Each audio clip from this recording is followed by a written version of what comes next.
If you guys are new to the channel, what's up? My name is Elijah. I'm a long distance runner and ultramarathoner, and I'm showing you today how I'm going to be training for my next upcoming ultramarathon. Before we get started, I would like to make one major point, and that is this. The best training plan for you is the one that you're going to stick to for the entirety of your training block. Just because I'm telling you that this is my specific training for my ultramarathon doesn't mean that you should follow it to a T. Maybe you'll take away one or two things from this video and a couple other things from other great resources online or in books. There are so many places that you can look to nowadays for amazing training plans from legends of the sport, from awesome coaches who have proven results. So maybe you take a little bit from here, a little bit from there. Before you know it, you'll have your own amazing custom training plan that is perfect for you. So with that out of the way, let's get right into the video.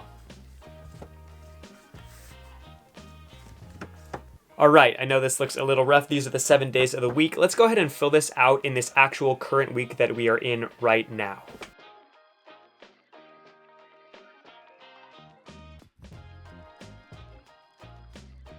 Let's talk about what these days actually mean. Monday, I had 10 miles moderate, so not too fast, not too slow. I think I ran 6:40 pace at Newport Back Bay.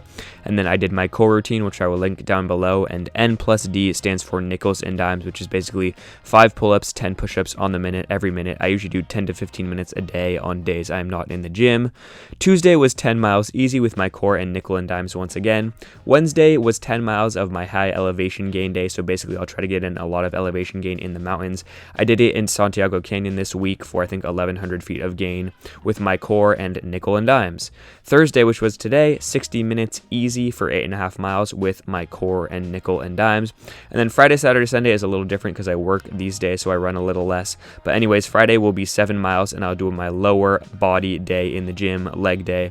Saturday we'll have 8 miles easy with my core and nickel and dimes once again. And then Sunday, again, 7 miles, and that will be my upper body day in the gym. I am doing 2 days currently in the gym per week, one full lower body day, one full upper body day to kind of maintain my muscle and strength and live that hybrid athlete lifestyle. I am planning hopefully on doing a Spartan race in the near future, so that'll be testing what I can do as a hybrid athlete. But anyways, guys, that's my training week. All right, so a couple things to note about my training week. I guess it does in some ways mimic kind of like that orthodox training routine, a couple workouts a week, some easy, moderate days mixed in there. Right now, like I said, I only have one moderate day and 1 day of hard elevation gain training. Eventually, that other moderate day is going to go away and turn into another 2-day a week hard elevation gain training.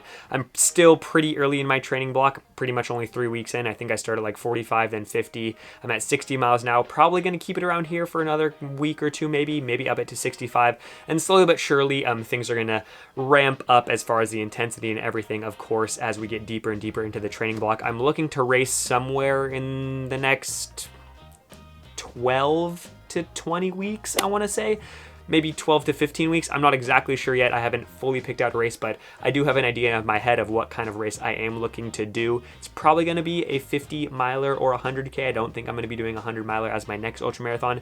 One will come eventually, but I really would like to run a very, very competitive race at either the 50 mile or the 100 kilometer distance, although that's not 100% set in stone yet. Another thing you might have noticed is there aren't any rest days in my week. We never have any rest days. And yep, I don't take any rest days or days off. And what I mean by that is there are no planned rest days on my calendar. If I know I need a day off, my body's broken down, or if I need to take a really easy day where I just run an easy 3 to 4 miles, 30 minutes or whatever, and then chill for the rest of the day, I'll take that day to do that for myself. But I don't have any planned rest days on my calendar. Just for me, I just don't believe it is ideal for my way of training. I've been running for 10 years, and I feel as though at this point I know my body very well, and I know when I need those rest days and when I don't need those rest days, and when I can push myself to further my fitness even more. Going off of that, leading into the second major point of this video is this: be flexible with your training plan.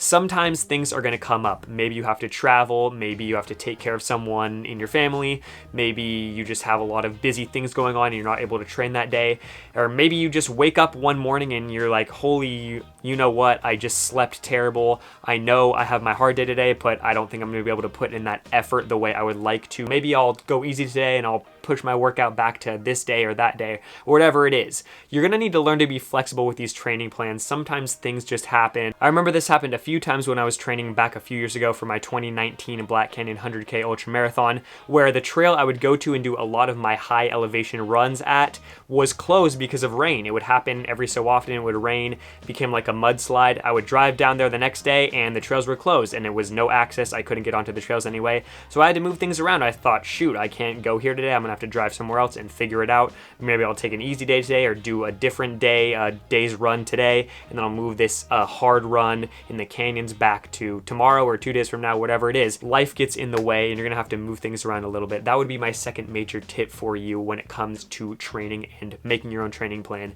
is be flexible with yourself and your training. The third major thing and point I would like to talk about is how I reverse engineer my week by week training. And what I mean by that is this: when it comes to hitting my 2 goals for the week, those 2 things are mileage and elevation gain throughout the week.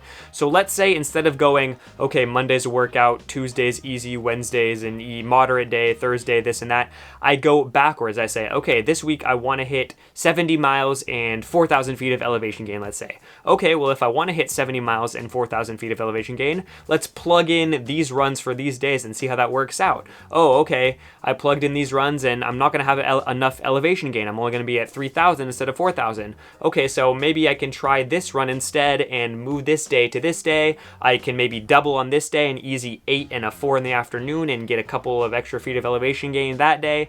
And then boom, okay, perfect. Now I'm at my 70 miles and my 3,000 feet or 4,000 feet, whatever I said, of elevation gain for the week.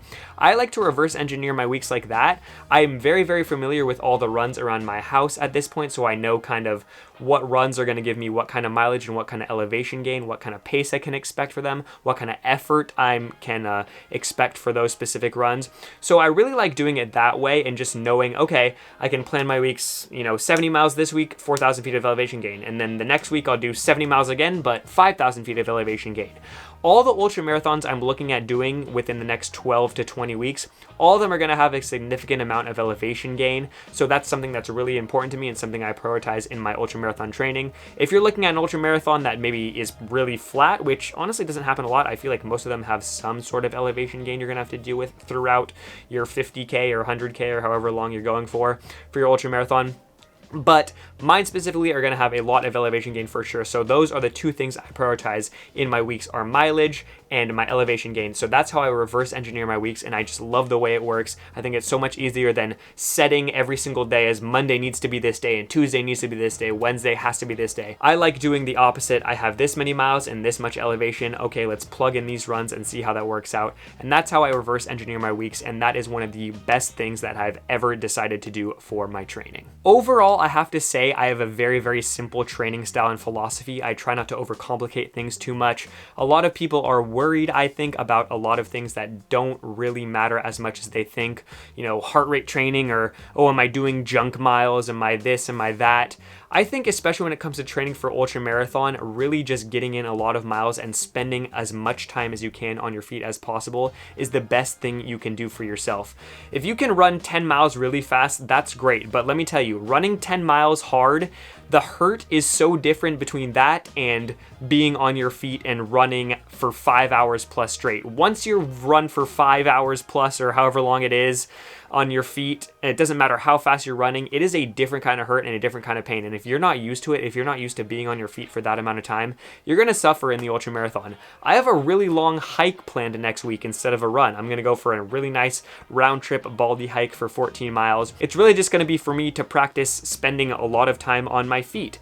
Honestly, I like having the job I have, which is working at a restaurant, because some of the days I'm able to work my 6-7 hour shift and be on my feet all day long, and then I have to go for a run after my work, and every time after my shift my legs feel like crap because I've been on my feet all day. But you know what, in some way it does kind of train me to run on tired legs. If you have any kind of comments, questions, concerns down below, please comment and I'll try to respond to as many as I possibly can. If you enjoyed this video and want to see more of these educational videos, please don't forget to subscribe and hit that like button. Thank you so much for watching. As always, be good humans, do good things, search for happiness. Peace.